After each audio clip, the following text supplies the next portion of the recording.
ผู้คนจำนวนมากพากันเพ่งโทษติเตียนทำวิพากษ์วิจารณ์อย่างกว้างขวางและหลายต่อหลายครั้งก็เป็นไปอย่างรุนแรงเกินจริงเพราะคนขนองมักมุ่งมั่นมองแต่พฤติกรรมของชนหมู่น้อยที่เป็นรอยด่างดำจนตรีตราบาปอย่างเหมารวมจึงว่าร้ายชนหมู่ใหญ่ที่ไม่ได้กระทำความผิดไปด้วยเกิดภาวะปั่นทอนกำลังใจของบรรดาพระภิกษุสามเณรและบุคลากรในกิจการพระพุทธศาสนาที่อุตส่าห์ปฏิบัติดีปฏิบัติชอบและปฏิบัติซื่อตรงตลอดมา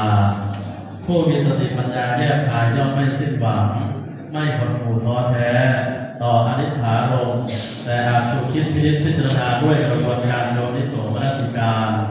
จนเกิดที่เผชิญอยู่ให้เปลี่ยนร้ายกลายเป็นดีและผลักดันสรรสร้างสิ่งดีให้ทวีคูณสืบไปคือการศึกษาและเผยแผ่พระสัทธรรมอย่างถูกต้องคุณสมบัติ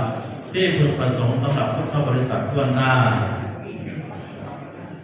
โดยเฉพาะอย่างยิ่งในการเป็นศาสนทายาทท่านผู้จัดการเรียนการสอนและผู้เรียนธรรมสามารถจะทำได้เช่นนี้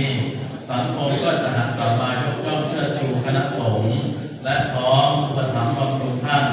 ในฐานะผู้นำทางด้านจิตวิญญาณของสังคมไทยเรียนมาแล้วจึงเข้ามาทดสอบความรู้หรือประเมินผลของความรู้ของตน